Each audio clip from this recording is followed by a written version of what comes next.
Hello mga kakulot, no? So for today's video, medyo i-mix na to ako ang content karon sa bayan na Tagalog dala Bisaya kay itong mga nanonood natin, ibang mga nanonood is merong mga Tagalog taga ibang lugar, pero tayo namang Bisaya is nakakaintindi tayo ng Tagalog kaya tayo ang mag-adjust.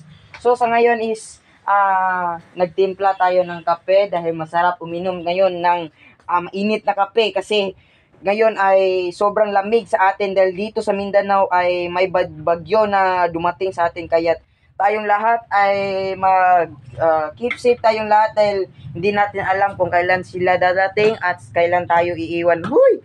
Ano ba naman yan?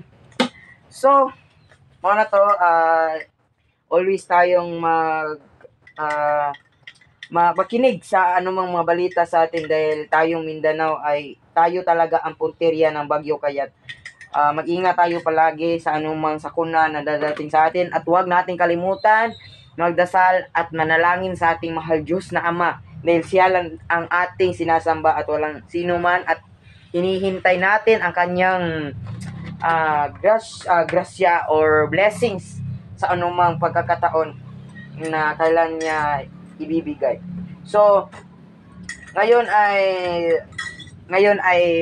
daily content ito at hindi naman siya kagaya nung ating mga daily content na maraming voice over.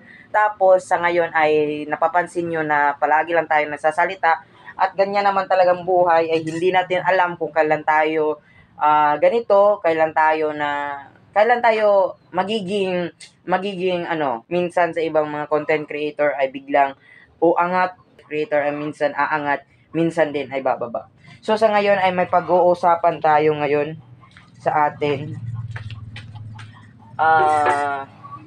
Sa ngayon is medyo maraming taong nagtatanong sa atin, no. So ating ganito.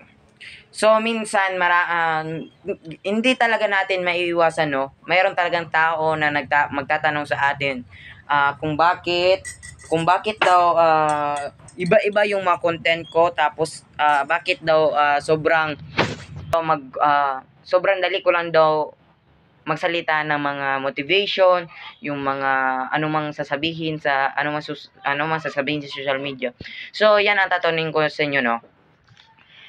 Kasi ako bago ko pa sasabihin yung aking script is iniisip ko muna kung makakasakit ba sa mga tao yung sinasabi ko. Dahil hindi ko gusto yung pagsabi ko na sa content ko, pagsalita ko sa content ko is meron ng medyo hindi ko gusto na may ma-offend sa akin, ma-disappoint sa akin.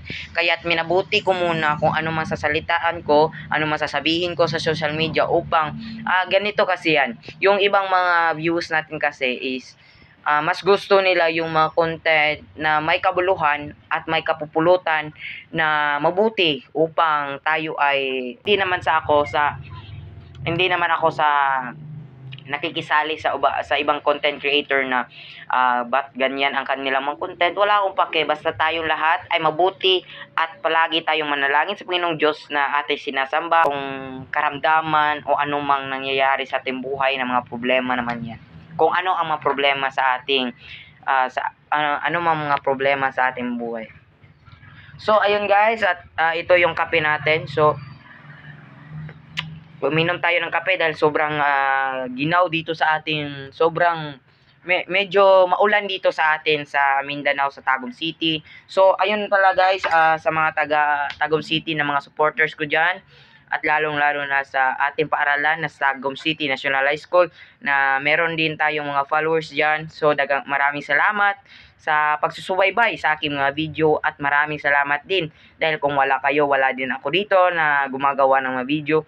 So pasensya na kung minsan hindi tayo makapag-upload ng mga video dahil sobrang busy na din natin sa ating pag-aaral dahil yun yung ating pagtutukan upang tayo ay makatapos sa ating pag-aaral, no. So sa mga minsan kasi sa mga followers natin dito is mga batanon pa lamang o mga kabataan pa lamang ang ating mga followers, no, o sa Tagalog pa. So ayun, mga tayo dahil sobrang init talaga. Ay sobrang init ng kape. Sobrang ginaw pala sa atin dito, no. sobrang ginaw dahil maulan. So, kung napapansin nyo is ako lang ang tao dito sa aming bahay dahil umalis pala sila mama kanina.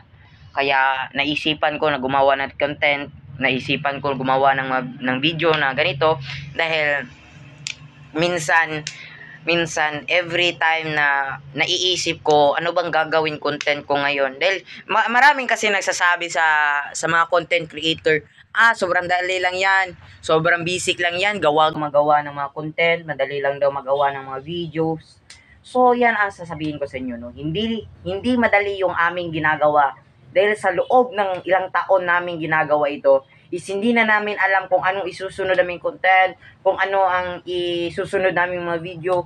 Ganyan talaga ang buhay ng mga content, but hindi namin iniisip yung kahirapan, kundi ang iniisip namin yung mga taong nanonood, nagsusumaybay sa amin kung ano ang aming gagawin, kung ano ang susunod naming video. Kaya bigyan nyo ng halaga ang mga content creator na kung ano mang hirap, kung ano mang sakripisyo ang kanila ginagawa.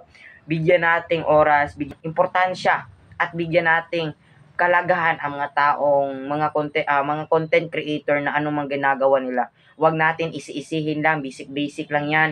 So wag. Kaya maraming salamat sa inyong pagsubaybay sa aking mga videos na sana ay nandyan pa rin kayo sa kahit kahirapan man o kahit marami mang problema na darating sa ating buhay. Kaya huwag nating sukuan yan dahil mga problema ay kaya natin yan. So ayun na nga guys, no, maraming salamat sa pagsubaybay nitong video na ito. At sana ay may nakuha kang kaalaman sa ating video at sana ay palagi ka dyan na magsubaybay sa aking mga video. At kaya ito lang, maraming salamat. See you soon and see you next video. Bye-bye.